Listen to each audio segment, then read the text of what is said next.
Alahas.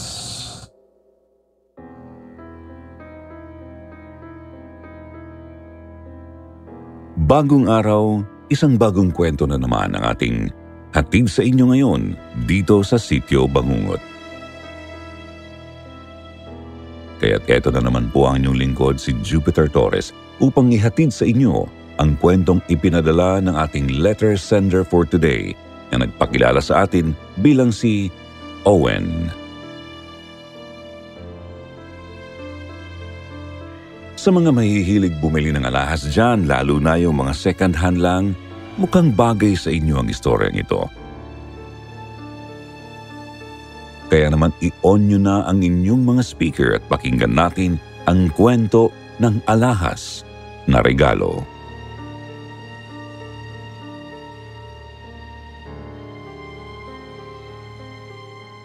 Hello po sa lahat ng nakikinig ngayon dito sa channel ng Sitio Bangungot.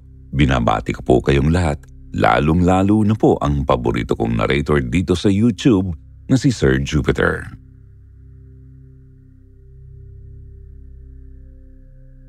Tawagin niyo na lang po ako sa pangalang Owen. I'm 27 years old at isang small business owner.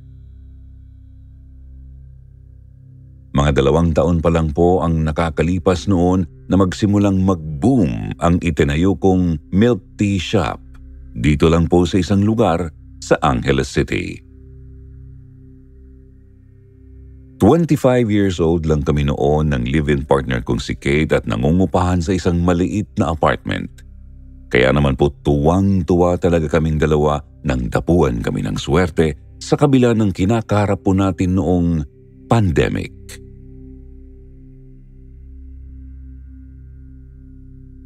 Pareho rin po kasi kaming breadwinner ni Kate sa kanya-kanya naming pamilya.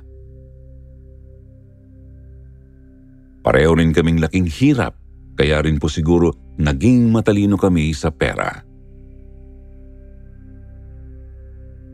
Nakatulong po talaga sa amin na halos magkatulad lang kami ng pinagdaanan sa buhay.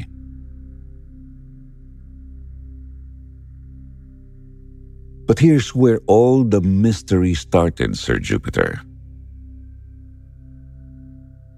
First year death anniversary po noon ng lolo ko at umattend ako sa munting reunion namin ng mga relatives ko na ginanap po sa isang sementeryo dito pa rin sa Angeles City.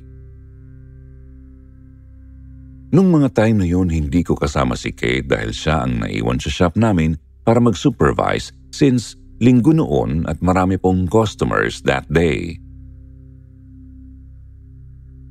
Isa pa, hindi ko talaga siya isinama dahil noong araw ding yun ay pinaplano ko na pong bumili ng regalo para sa kanya dahil kinabukasan naman ay anniversary namin bilang magkarelasyon.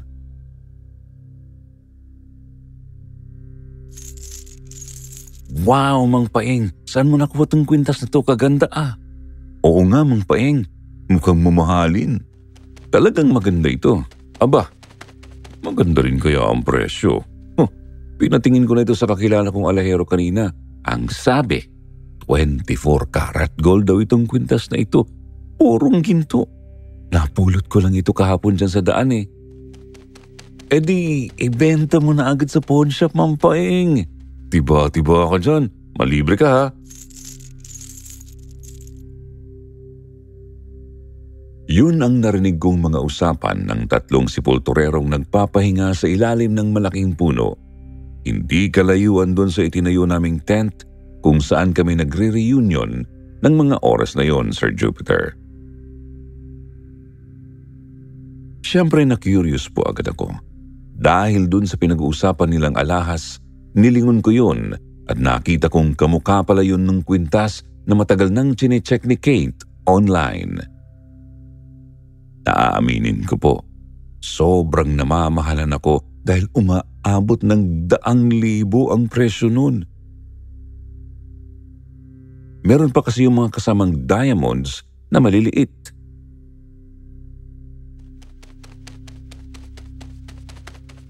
Tako, hindi ko ibebenta ito sa pawn shop. Abay mamaya niyan may maghanap nito tapos ituro pa ako. Saka kailangan ko agad ng pera ngayon. Alam niyo namang uwing-uwi na ako sa probinsya, di ba? May buyer na ako nito. Bibilhin daw sa akin ng 10,000 eh. Hinihintay lang yung loan niya.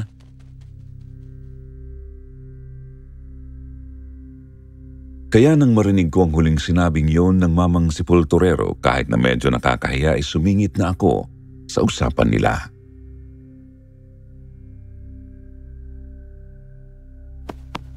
Manong, pasensya na ho. Kanina ko po kasi nadidinig yung pag-uusap niyo eh. Pwede ko bang makita yung sinasabi niyang kwintas? Naku, sige ho. Wala akong problema sir. Eto ho.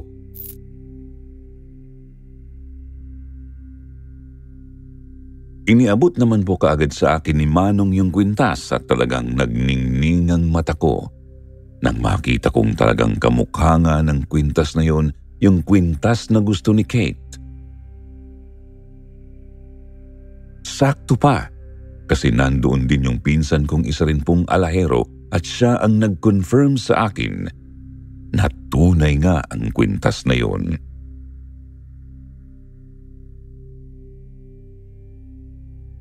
Good yan, insan. Bilhin mo na. Sinasabi ko sa iyo, baka bigla kang pakasalan agad-agad ni Kate kapag yan ang iniregalo mo sa kanya.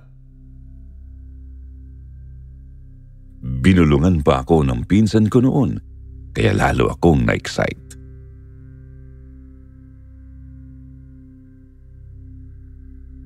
Sa totoo lang po kasi simula nang maging mag-on kami ng girlfriend ko, kahit kailan ho, ay hindi ko pa yata siya nabigyan ng kahit anong mamahaling bagay.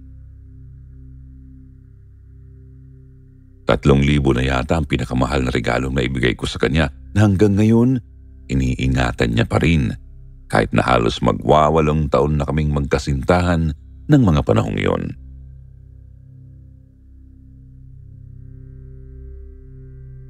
Ako, Manong, pwede bang ako na lang ho ang bumili nito? Anniversary ho kasi namin ng girlfriend ko bukas eh. Ireregalo ko lang ho sana sa kanya. Huwag ho kayo mag-alala Manong. Tatapatan ko ho yung 10,000 prenesyo sa inyo ng buyer nyo. Sarado na ho natin ang 20,000. Cash. Ano ho sa palagay nyo?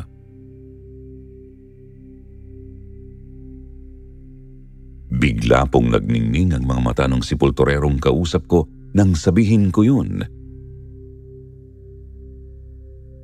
Abot tenga pa nga ho ang ngiti niya eh, kaya hindi na tumagal pa ang usapan namin at agad-agad ay pumayag siya sa alok ko.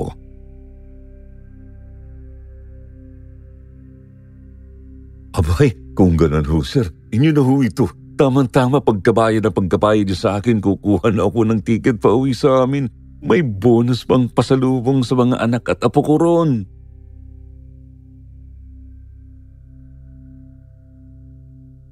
Matapos kong bayaran kay Mang Paeng yung kwintas, Sir Jupiter, nang paalam na rin ako sa mga kamag-anak ko na uuwi na ako. Sobrang saya ko kasi noon dahil for the first time, mabibilhan ko rin sa wakas ang girlfriend ko ng isang regalong deserving siya. Kahit pa sabihing second hand lang yun, sa pagkakakilala ko kay Kate, sigurado ako noong magiging masayang-masaya nga siya.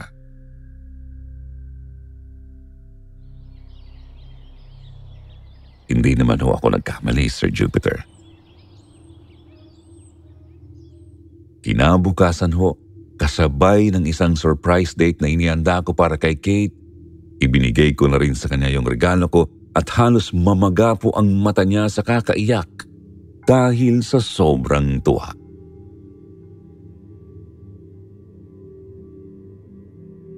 Grabe, love.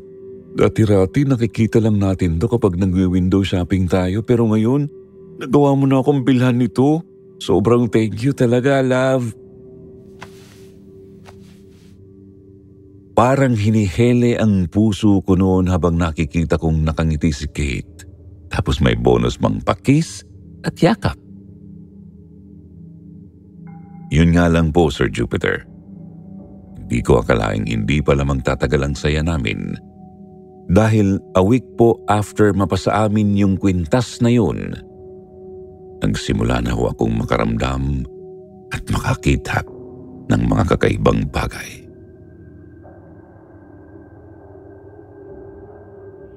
Lab, alis na muna ako ha. Ako na muna ang tatao doon sa shop ngayon. Kung gusto mo, sumunod ka na lang mamaya pagising mo ha. Hindi kasi pwedeng walang nagsusupervise doon sa shop eh. Bye na muna. Narinig kong bumukas ang pintuan ng kwarto namin ni Kate matapos niya akong bigyan ng goodbye kiss ng umagang yon. Kahit antok na antok ako ay iminulat ko naman ang isang mata ko at nakita kong palabas na nga siya ng kwarto namin.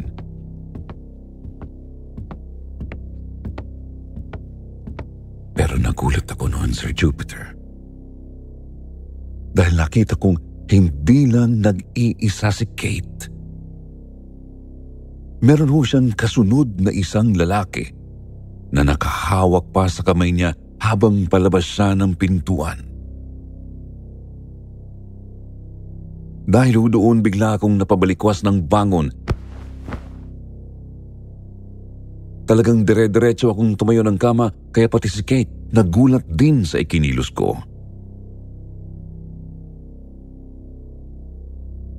Oh, Lap! Anong nangyari sa'yo? Takang-taka pa siyang nagtanong sa akin.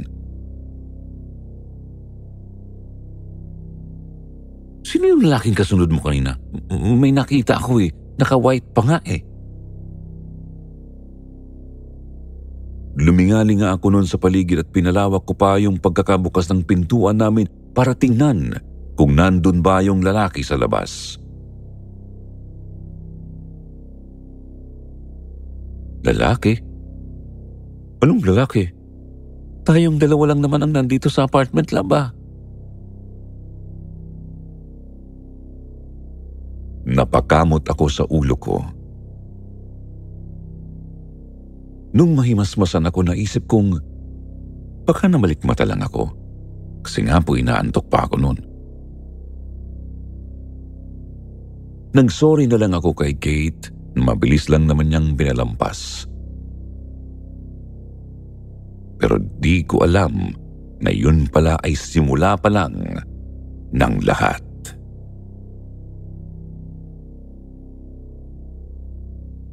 Kinabukasan po pagkatapos ng first incident na yun, umuwi ako sa bahay galing po dun sa shop namin. Tapos naabutan kong naliligo si Kate sa banyo namin sa kwarto. Naririnig ko kasi yung lagaslas ng tubig na nanggagaling sa shower. Bukod pa sa nakikita ko yung shadow niya mula dun sa frosted glass door ng CR. Lab, dito na ako. Sumigaw pa ako noon para ipaalam kay Kate na nakauwi na ako. Pero hindi niya yata ako narinig dahil hindi naman siya sumagot. Kaya lumapit ako doon sa may CR.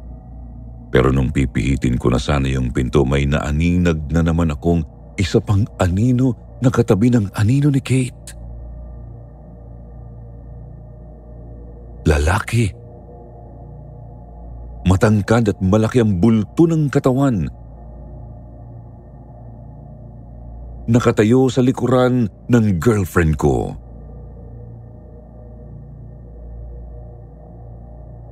Bigla hong kumalabog ng napakalakas ang dibdib ko. Siyempre ang unang naisip ko ay baka pinagtataksilan ako ng girlfriend ko, kaya agad-agad ho ay binuksan ko yung pintuan ng banyo. Ay, Owen, ano ka ba? Bakit ka ba nang gugulat dyan?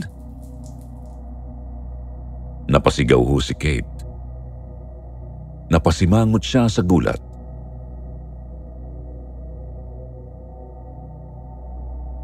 Teka, nasaan yung kasama mong lalaki kanina? Bakit biglang nawala?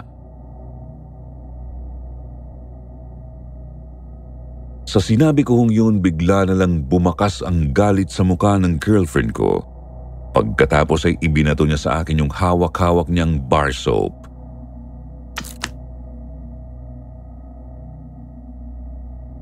Gago! Anong lalaki pinagsasabi mo? Kahapon ka pa ha, napipikon na ako sa'yo. Pero love, may nakita talaga ako. Sigurado ka bang ikaw lang mag-isa rito kanina?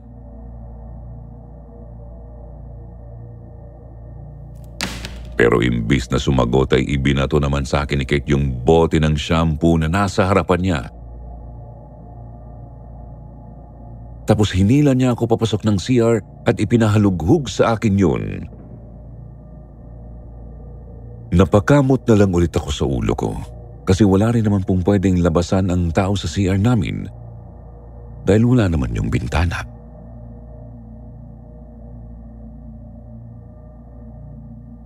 Nagkatampuhan patuloy kami ng gabing yon dahil sabi ni Kate, wala raw akong tiwala sa kanya kaya ako siya pinaghihinalaang may ibang lalaki. Siyempre nagsorry na naman ako kahit na maging ako ay nagtataka na ho noon sa mga nakikita ko. Nasundan pa ng ilang beses ang mga ganong senaryo sa pagitan naming magpartner sa loob ng 2 linggo, kaya mahirap nang sabihing guni-guni ko lang ang lahat ng yun.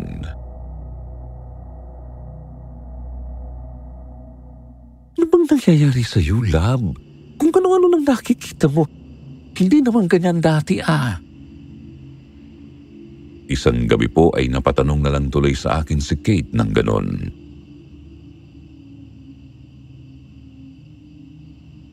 Ewan ko ba, love?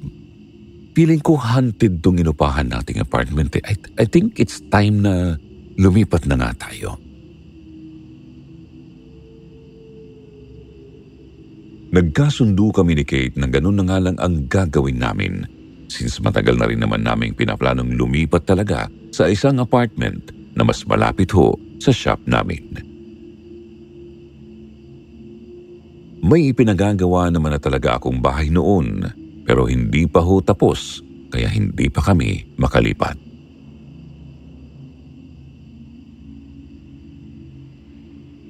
So yun na nga. Nakalipat na kami at akala ko dahil po doon ay matitigil na yung kababalaghang nararanasan namin lalong-lalo na ako sa dati naming bahay. Pero nagkamali pala ako dahil lalo pang tumindi ang mga nararanasan ko pati si Kate ay nagkaroon na rin ng sarili niyang creepy experiences.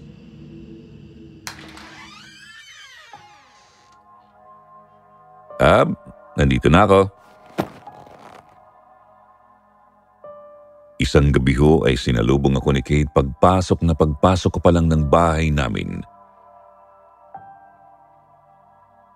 Siyempre nagtaka naman ako. Oh, ba't ganyan ang itsura mo lang? Para kang naengkanto dyan Lam, nakita mo ba yung matandang nakatayo sa harap ng apartment natin? Kanina pa siya nandyan Sino ba yun? Kilala mo ba yun?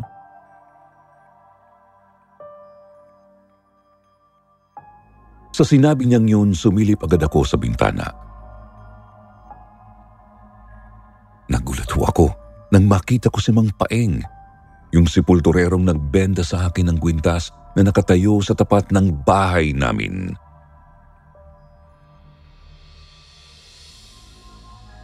Teka, si Mang Paeng yun Ano yung ginagawa niya rito?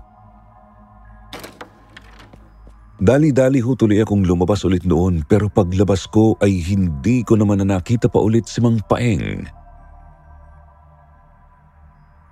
Sobrang nagtaka ako noon. Pero kinabukasan, nabigyang sagot ang lahat ng katanungan ko nang i-text ako ni James, yung pinsan kong alahero na nag-check kung tunay ba yung kwintas na ibinenta sa akin ni Mang Paeng. Ang sabi niya magkita raw kami at may mahalaga siyang sasabihin sa akin.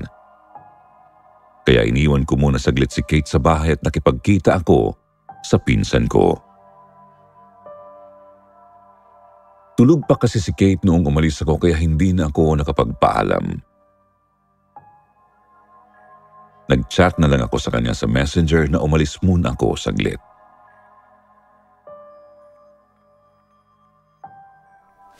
Oh, insan, ano natin? Seryoso ang mukha ni James nang umupo ako sa harapan niya. Sa isang sikat na fast food chain po namin napag-usapang magkita noon.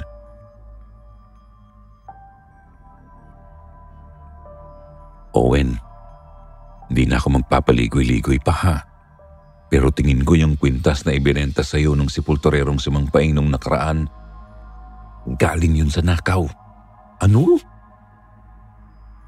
Nabigla ako sa sinabi ni James, Sir Jupiter. Anong ibig mong sabihin? Bakit may naghahanap bang may-ari?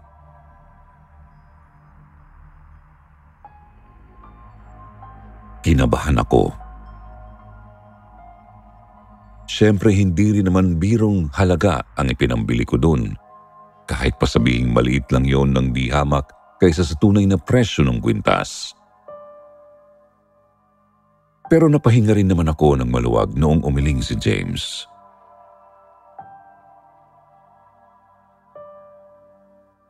Hindi pare, walang maghahanap na may-ari dyan dahil ang balita ko, ninakaw daw ni Mang Paeng yan galing sa isang nicho. Meron daw kasing bangkay na kalilibing lang doon sa sementeryong pinagtatrabahuhan niya. Tapos, nalaman ni Mang Paeng na lahat pala halos ng mahalagang gamit nung namatay ipinasama ng mga kamag-anak doon sa kabaong niya. Paano kasi itinakwil na raw yun ng sarili niyang pamilya? Tapos iniwan pa ng girlfriend na siyang pagre-regaluhan daw dapat nito ng kwintas na nabili mo kay Mang Paeng.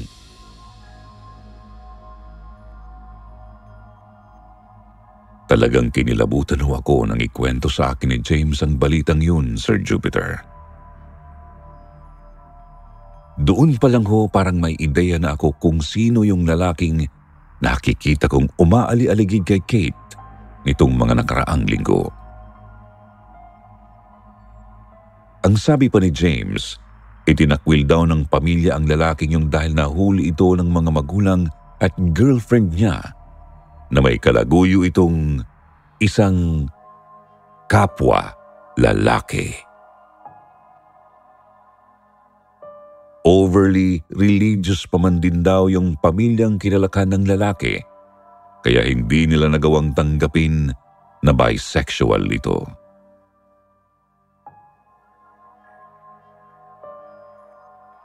Teka nga, Insan, saan mo ba nalaman niyang mga impormasyong sinasabi mo sa akin? Kay Mang Paeng, pre. Kahapon kasi habang nagmumotor ako, napadaan ako dun sa may sementeryong pinagtatrabaho ni Mang Paeng. Tapos nakita ko siyang nakahandusay sa kalsada. Nahit and run daw siya, kaya ayun, tumawag ako ng ambulansya tapos dinala namin sa ospital.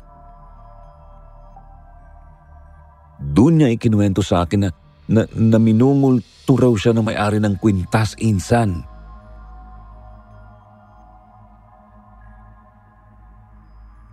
Nasaan na si Mang Paeng ngayon, Insan?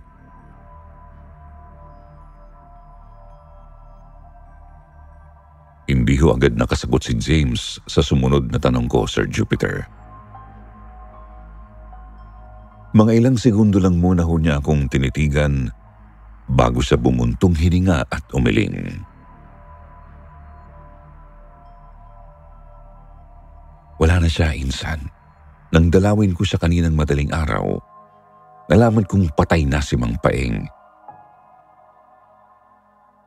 Pero hindi dahil sa mga injuries na natamo niya sa aksidente, kundi dahil sa sudden unexplained nocturnal death syndrome. O kung sa simpleng term natin, bangungot.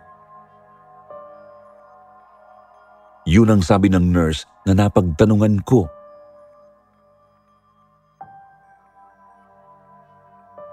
Doon ho, Sir Jupiter. Dali-dali na akong nagpaalam kay James na uuwi na ako. Bigla ho akong nagsisi na iniwanan ko si Kate na mag-isa sa bahay. Talaga kong kinabahan ako.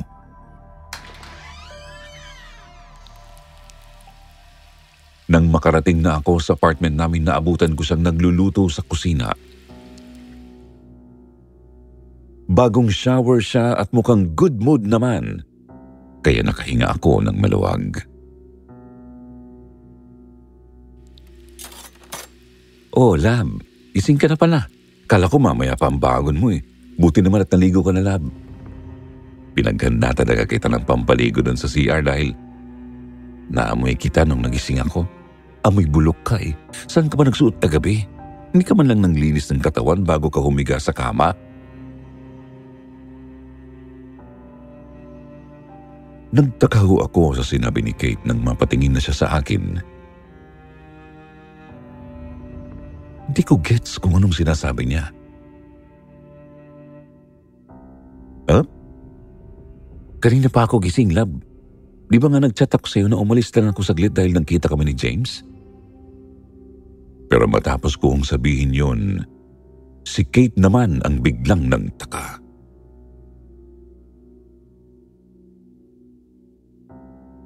Oo, wala akong nabasa. Hindi pa ako nag-check ng cellphone ko mula nung bumangon ako. Pero nung nagising ako, love, nakita kong nakahiga ka pa sa kama. Nakatalikod ka nga lang sa akin, tapos naamoy kong mabaho ka. Doon ho, Sir Jupiter, talagang nakumpirma nga naming minumulto kami. Doon ko na sinabi kay Kate ang lahat ng nalaman ko tungkol dun sa kwintas na nabili at iniregalo ko sa kanya. Siyempre natakot din ang girlfriend ko pero hindi naman siya nagalit sa akin. Ang ginawa ho namin noon, inalam namin kung sino ba yung mga relatives na may-ari ng kwintas at balak na lang ho sana naming isauli sa kanila yung item. Pero nalaman ho namin na sa Australia pala nakabase ang buo nilang pamilya. At nung sinubukan ko naman silang kontakin, wala naman akong natanggap na response sa kanila, kundi seen lang. After that, Sir Jupiter, pinabless na lang namin ni Kate yung kwintas pagkatapos ho itinabi namin at hindi na niya ginamit pa.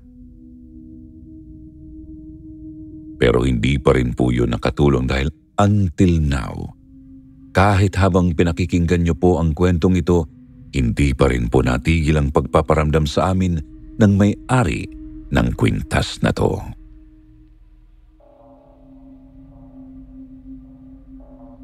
Alam ko marami ang magsasabi na itapon o dispatcha na namin tong kwintas, pero sa totoo lang po ay nanghihinayang talaga kaming gawin yon, Sir Jupiter. Dahil tulad nga po ng sinabi ko nung una, ay yun ang pinakaunang mamahaling regalong naibigay ko sa girlfriend ko.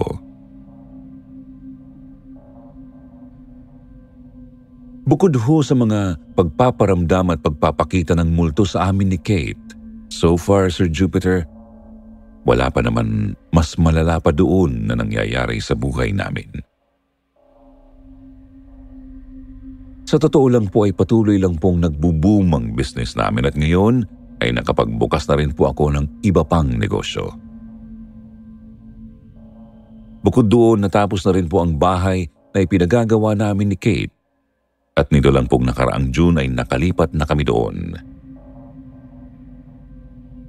Kasal naman po namin ni Kate ang pinaghahandaan namin ngayon, pero aaminin kong medyo kinakabahan po ako kapag naiisip ko yung multo na hanggang ngayon ay nakadikit pa rin sa aming mag-partner.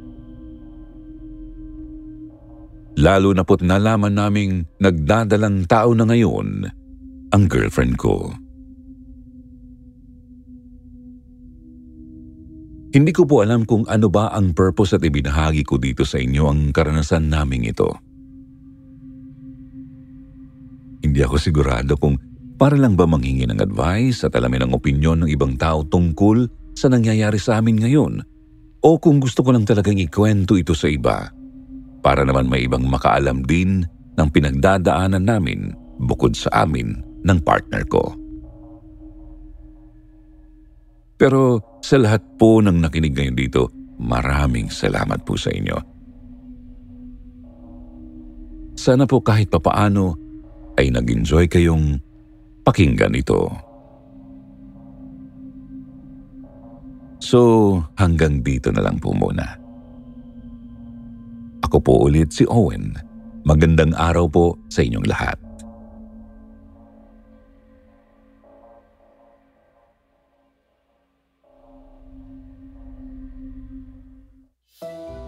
Eto na po siyempre ang inyong paboritong shoutout portion. Shoutout kay Jane Miller, Juvie Sige, Sophie France, Leslie Cabalfin, Jennifer Bulalang. Shoutout din kay Ronel Lumahan, Roda Lopez, Arcel Daugdaug, Christian Barbon, at kay Kai. Basahin naman natin ngayon ang ilang magagandang comment mula kina Janelle Miller at Arcel Daugdaug. Sabi ni Janelle, the #1 channel ang masasabi ko sa Sitio Bangungot. Katulad din ng inyong sister channels na Kwentong Takip Silim at Takip Silim True Mystery Stories. Hindi lang kasi horror ang nilalaman ng mga kwento. Meron ding nakaka-touch, nakapagbibigyan ng inspirasyon, entertainment at moral lesson sa mga nakikinig. Kudos sa mga talent and production team at sa mga narrators. We love you. Thank you po. Sabi naman ni Arcel Daugdaug, magandang gabi Sitio Bangungot. Patulog na sana pero huling hirit bago matulog ay makikinig muna sa inyo para ma-relax ng konti at makatulog na. Nakaka-relax po talaga ang boses nyo, Sir Jupiter, at lahat ng narrator dito. Salamat po. Salamat po sa mga stories nyo araw-araw. Good night po. At shout out naman daw sa asawa niya na si Lovers Castilla ng Cebu. Daghang salamat sa inyong pagpaminaw. Sa mga hindi po nabanggit sa susunod na lang po ha, huwag niyo pong kalimutang mag-reply sa ating shoutout box na nasa comment section para ma-shoutout ang pangalan niyo. Muli po mula sa bumubuo ng Sitio Bangungot. Ito po ang inyong lingkod, Jupiter. Nagpapasalamat.